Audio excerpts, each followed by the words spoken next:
are doing. What? I'm just showing Willard what we used to do in Chicago. You know, Chicago, Chicago, that type of town. That's not what it looks like.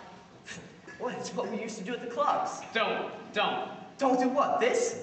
Mr. McCormick, there is no dancing allowed here. What? Listen to the woman. Oh, I get it. School property. Not supposed to have any fun. That sort of remark may pass for wit in Chicago, but it is our custom here to speak simply. Let me make this as clear as I can. There is no dancing allowed at any time, anywhere in the town limits of Beaumont. Ever. She's kidding, right? No, she's really serious, actually. It's a joke. I get it. Prank on the new kid. Ha! Real funny, guys. Mr. Hewitt, would you like to inform your friends? It's against the law. Dancing? Get out. Shut up. Mrs. Clark, and Ren is very sorry. He was ignorant of our local law, and I shall inform him of his ignorance. And I will see both of you in my office after school. I'm sure we all have places to be. Willard, the way you spoke to Principal Clark, wow, it's like the longest sentence you've ever made.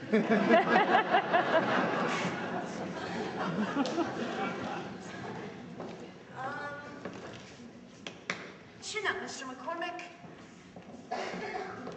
It is such a turn on watching a guy fly in the face of authority, isn't it, Wendy Jo? Was she serious? Serious as a heart attack. Dancing's against the law? Has been for 5.5 years, ever since the accident. What accident? The Patani Bridge accident! Ooh! It's not funny. I didn't say funny. Lighten up, Russ. Hey! And now what happened? Well, there were these 4 kids from Beaumont, kids we all grew up with, and they were driving back from a big dance over in Bearler County across the Patani River. There was a fog that night, and they couldn't see 10 feet in front of them. And who knows, maybe they got wild. Maybe they weren't paying attention, but the roads were slippery, and they lost control of the car. I hate this part. When they hit the brakes, they slammed into a girder, skidded across the bridge, and crashed right through a guardrail. They dropped 35 feet to the river. It took 15 men on a police barge 2 days to drag that car out. When Sheriff Deacon published the autopsy report in the local paper, everybody went nuts. He claimed there was alcohol in their blood. And marijuana. And that's when Reverend Moore got righteous. He started blaming everything. Liquor, drugs, rock and roll. And dancing. You bet. He convinced the town council that it was all a sin. And they passed a law. Wait, Reverend Moore has this kind of power? Reverend Moore? He is the power. He is the law. Man, how can you guys stand to live like this? Practice, years of practice. It's not like Chicago.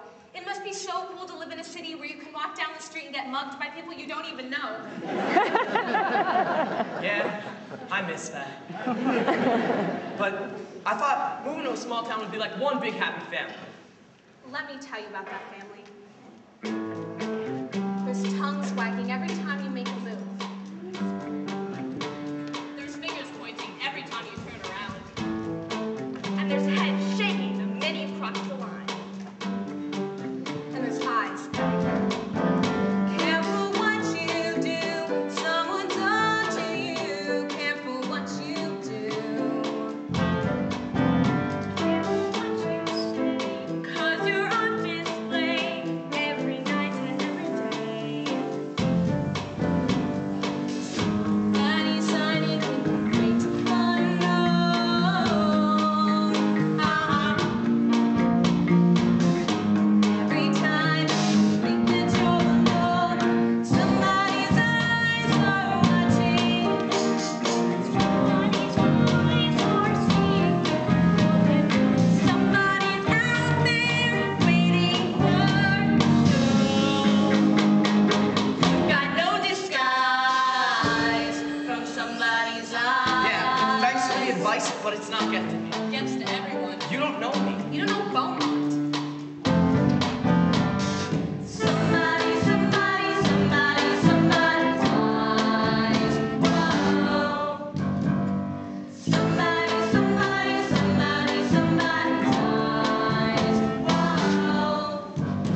known that at Beaumont, a stop sign means stop. But officer, I thought I did. And that radio was blasting way too loud. Oh, is that what this is about? Hey, give up the attitude. Welcome, Jim. A friend of yours? This city kid?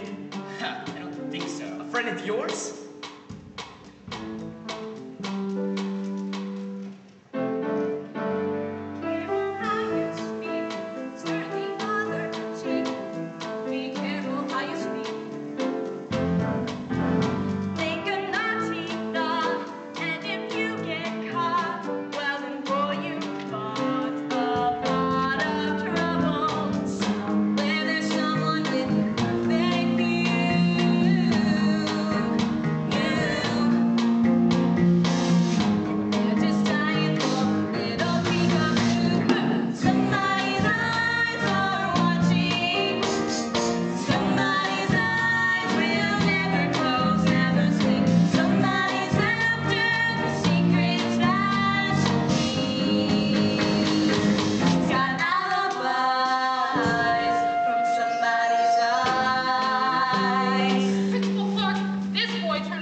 Sermons. Go home, Chuck.